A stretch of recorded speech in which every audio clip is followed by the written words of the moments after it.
नमस्कार विद्यार्थी मित्रांनो, स्वागत आहे तुम्हा सर्वांचं महानोकरी एक्सप्रेस या आपल्या मराठी यूट्यूब चॅनलवर. तर विद्यार्थी मित्रांनो, आजचा आपला सराव प्रश्नसंच क्रमांक 6 आहे.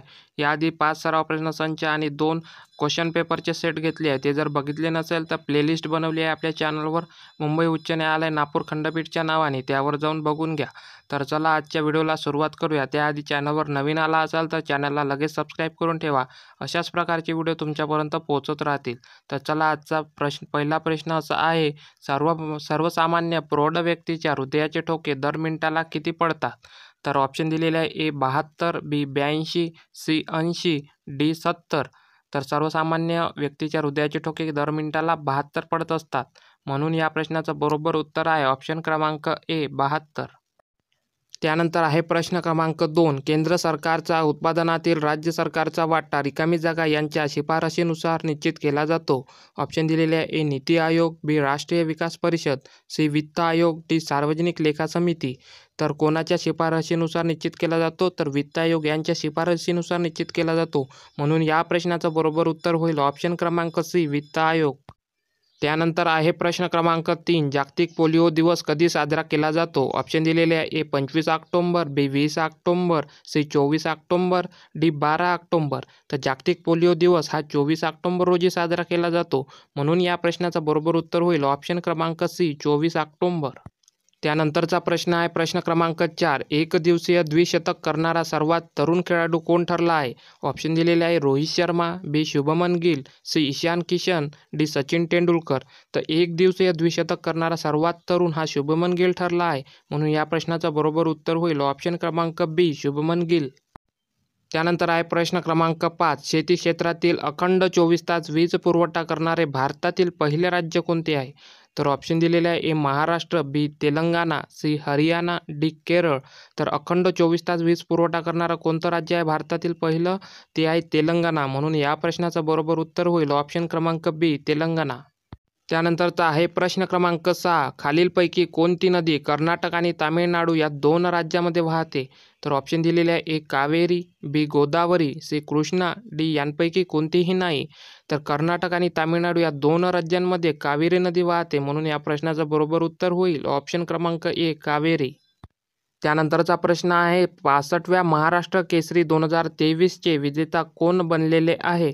ऑप्शन आहे: पृथ्वीराज पाटील, बी बाला रफिक शेख, सी हर्षद सदगीर, डी शिवराज राक्षे. तर 65व्या महाराष्ट्र केसरी 2023चे विजेता आहे शिवराज राक्षे, म्हणून या प्रश्नाचं बरोबर उत्तर होईल ऑप्शन क्रमांक डी शिवराज राक्षे. त्यानंतरचा आहे प्रश्न क्रमांक 8. ई लर्निंग म्हणजे काय? तर ऑप्शन दिलेले आहे: संगणकासंबंधी अध्ययन, बी संगणकाच्या माध्यमातून अध्ययन, सी संगणक व इंटरनेटच्या माध्यमातून अध्ययन, डी शिक्षणात संगणकाचा वापर. ई लर्निंग म्हणजे संगणक व इंटरनेटच्या माध्यमातून अध्ययन, म्हणून या प्रश्नाचं उत्तर काय होईल? तर ऑप्शन क्रमांक सी संगणक व इंटरनेटच्या माध्यमातून अध्ययन. प्रश्न क्रमांक 9 आहे ग्लोबल फायर पॉवर इंडेक्स 2023 मध्ये भारताचे स्थान किती आहे? ऑप्शन आहे: ए दुसरे, बी पहिले, सी तिसरे, डी चौथे. तर ग्लोबल फायर पॉवर इंडेक्स 2023 मध्ये भारताचे 4थे स्थान आहे, म्हणून या प्रश्नाचं बरोबर उत्तर होईल ऑप्शन क्रमांक डी चौथे. त्यानंतरचा प्रश्न क्रमांक 10. जिल्हा परिषदेचे कामकाज एकूण रिकामी जागा समित्यांमार्फत चालते, तर किती? ऑप्शन दिलेले आहे: 8, बी 12, सी 10, डी 9. तर किती समित्यांमार्फत चालते जिल्हा परिषदेचे कामकाज? एकूण 10 समित्यांमार्फत चालते, म्हणून या प्रश्नाचं बरोबर उत्तर काय होईल? ऑप्शन क्रमांक सी 10. प्रश्न क्रमांक 11. कोणत्या टेनिस खेळाडूने सर्वात जास्त ग्रँड स्लॅम पदक जिंकले आहे? ऑप्शन दिलेले आहे: नोवाक जोकोविच, B Roy Emerson, C Rafael Nadal, D Roger Federer.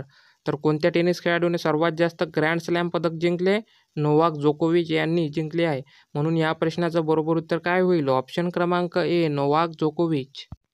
प्रश्न क्रमांक 12. 37व्या राष्ट्रीय क्रीडा स्पर्धेचे उद्घाटन कोणाच्या हस्ते करण्यात आले आहे? ऑप्शन दिलेले आहे: ए अनुराग ठाकूर, बी नरेंद्र मोदी, सी प्रमोद सावंत, डी अमिताभ बच्चन. तर 37व्या राष्ट्रीय क्रीडा स्पर्धेचे उद्घाटन हे माननीय नरेंद्र मोदी यांच्या हस्ते करण्यात आलेले आहे, म्हणून या प्रश्नाचं उत्तर काय होईल? ऑप्शन क्रमांक बी नरेंद्र मोदी. त्यानंतर आहे प्रश्न क्रमांक 13. कोणत्या देशाने सर्वात जास्त वेळा फुटबॉल विश्वचषक जिंकले आहे? ऑप्शन आहे A France, B Argentina, C Brazil, D Italy. तर सर्वात जास्त फुटबॉल विश्वचषक कोणी जिंकले आहे? ब्राझील या देशाने जिंकले आहे. म्हणून या प्रश्नाचं उत्तर काय होईल? ऑप्शन क्रमांक सी ब्राझील. प्रश्न क्रमांक 14. सर्वात जास्त लोकसंख्या असलेला केंद्रशासित प्रदेश कोणता आहे? ऑप्शन आहे ए चंदीगड, बी पुडुचेरी, सी दमण आणि दीव, डी दिल्ली. तर सर्वात जास्त लोकसंख्या असलेला केंद्रशासित प्रदेश कोणता आहे? दिल्ली आहे. म्हणून या प्रश्नाचं बरोबर उत्तर काय होईल? ऑप्शन क्रमांक डी दिल्ली. त्यानंतर आहे प्रश्न क्रमांक 15. एक्झाम वॉरियर्स या पुस्तकाचे लेखक कोण आहेत? ऑप्शन आहे ए अब्दुल कलाम, बी सत्य नडेला, सी नरेंद्र मोदी, डी कमलेश पटेल. तर एक्झाम वॉरियर्स या पुस्तकाचे लेखक आहे नरेंद्र मोदी. म्हणून या प्रश्नाचं बरोबर उत्तर काय होईल? ऑप्शन क्रमांक सी नरेंद्र मोदी. विद्यार्थी मित्रांनो, व्हिडिओ आवडल्यास व्हिडिओला लाईक करा आणि चॅनलवर नवीन असाल तर चॅनलला आत्ताच सबस्क्राईब करून घ्या, जेणेकरून अशाच प्रकारचे नवनवीन व्हिडिओ तुमच्यासाठी घेऊन येत राहू. तर चला भेटूया पुढच्या व्हिडिओमध्ये. तोपर्यंत धन्यवाद.